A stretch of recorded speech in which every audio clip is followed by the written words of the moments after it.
Alright, my name's Ali, and I'm going to be demonstrating my assignment number 2 project for COMP 2. I guess I'll just start by showing you with what I have, what was able to get done.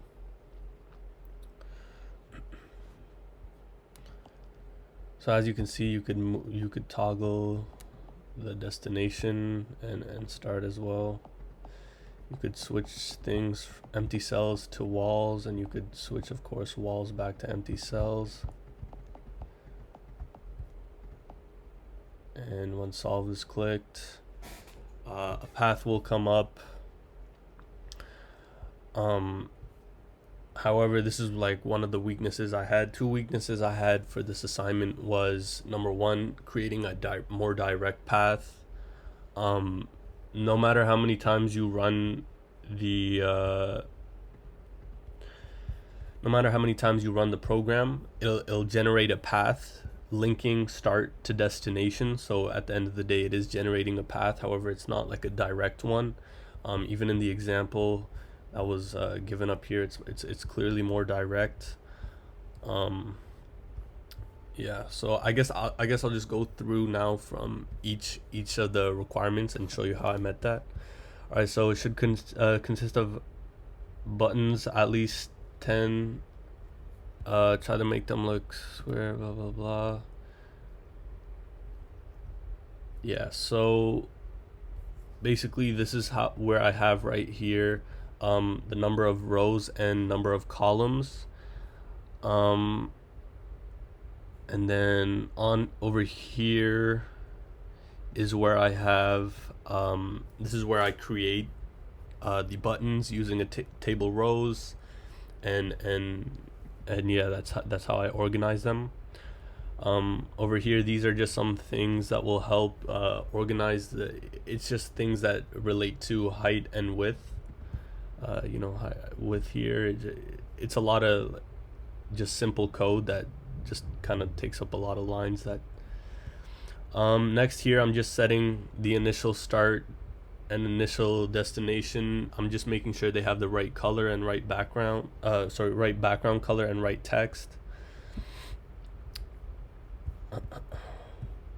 Alright, when the user toggles on an empty cell or button, it should toggle to a wall. If it clicks on a wall, it should become an empty cell. The user should be able to move. Right, so I already demonstrated that, but I guess what I can do is show you this right here is my code for anytime you're clicking a button, unless it's solved, the code is coming from here. So basically I did a double for loop to iterate through each button in the buttons list, and basically for each button in that list I'm creating an on-click listener. So basically what I'm doing here is I'm just checking if it's the start, right? So if it's equal to the start, so basically what I want to do is, if they're clicking the start button, I want to acknowledge that they're clicking the start button, make that button empty, and then have a checker here, which will then be used next time. So you could see right here, if start checker is true, that means they clicked, the last button they clicked was the start button, because it's set to true. So if the last button they clicked was the start button, then set the stuff to string of start and color of start, then set start checker equals to false, so that way start checker is only true when the last button you clicked is the start button. And same goes for destination. Then I have over here so it's just basically simple code saying if it's the start checker, make sure the next time they click the button it's gonna switch it to a start, it's not like a normal case basically. Then I have a else, basically saying that if it's not a start, or like if it has nothing to do with start or destination, then basically check if it's a wall. If it's a wall, make it empty. Else, that means it's empty, because we already know it's not going to be a start or destination. And now we know it's not going to be a wall, so that means it's an empty cell, so we just want to convert it straight to a wall. Alright, so when the user clicks the solve button or solves in some other way, a new thread is starting to solve the maze, right? So over here you could see I create a new thread, and what I'm doing over here is I used every time I viewed a button, I made it equal to selected. I made selected equals true for it. That's just how I kept track of which buttons I've already viewed and which ones I haven't. So automatically what I want to do is set them all to false. This is all just so automatically they're set to false, but this is just for future if I want to do more than one. You know, I don't want to have some buttons still be selected if they have nothing to do with the current one. So here's my new thread. I'm just running a few methods, and I guess I'll explain them as we go. The path should okay, I see. All right, so this is my code for finding the path. So basically what I'm doing is a recursive function where the base case is obviously if x and y. I have another method here to find this. Basically, these methods just go through every button on the screen and check if they're the start or destination, and then they just save those x values in a respected variable. So what I do here is I just check if the current x and y value is equal to the destination coordinates. That's the base case. Return true if it is. Like I said, I also am setting every button that I am on to selected equals true. Now here is where I have like my recursive functions. What I'm doing here is I'm making sure this is not the leftmost column, because I want to check the button to the left, but you can't do that if it's the leftmost column. This is the same thing except it's for the rows. So I'm checking if this is not the bottom row, sorry, if this is not the top row, I guess 0 would be the top in this case, but I'm checking if basically what I'm doing here is the same thing over here. It's just I'm checking if there's a row above me. If there is a row above the button, then I'm allowed to check that. If not, then you just skip that. Here's the same thing except for the right side now, so that I can just increment my values here, and then I run that. And of course, as you can see, I guess you can see from the code here that nothing. There's no adjacents or anything like that.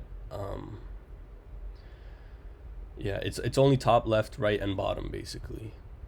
While the solution is taking place, the sell button should be disabled. So since my solution kind of occurs right away, I was not able to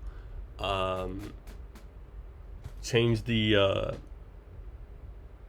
I wanted to set a timer basically so that the solution to the maze will happen like slowly by slowly, but I was unable to do that. So technically speaking, they can't, while the computation is taking place, they can't make any changes. Now this was the only one these two were the only ones I couldn't do. So like I said, I was unable to do that. However, I got really close. If I had a bit more time, I would definitely be able to finish it. Here's my I was really close. You could look at the code right here.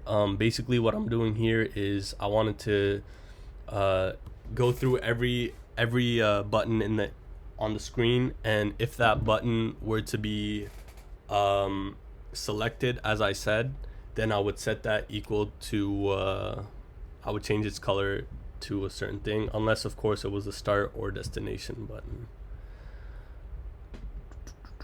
So I think I would have been able to solve that had I had a bit more time.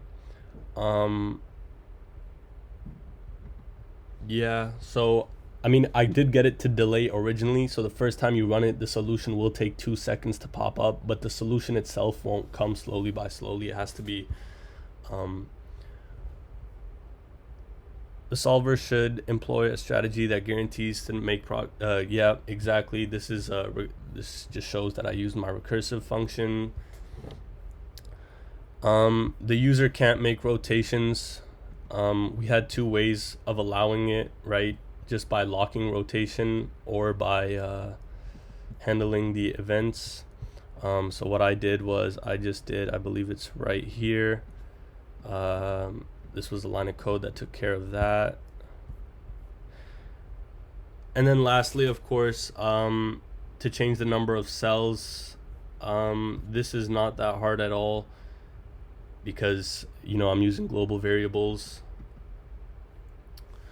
on over here, so you could use that to change. Like I said, these 2 were the only ones I wasn't really able to get. Even on this one, I think I should be able to get like 1 mark, just because I was able to delay it for a bit, and like had I had more time, I would have got that. But everything else is fully functional. So over here it usually says that when you make your video, you should kind of explain your grade. So I believe that I should, what would this be? This is, each marks are 2, right? So 10, 20, didn't get 2. I think I should get around like 17 or 16. 16 would be if I'm given no marks for this. I think 16 lowest case is what should be done, because everything else is functional. I really hope I could get at least 1 mark for one of these, right? Because I did technically put it to sleep. It's just not sleeping at the right time. So I understand if I can't get full marks, but yeah, that's about everything. I'm gonna add more comments before I submit, so this is not how the final file will look, but thank you.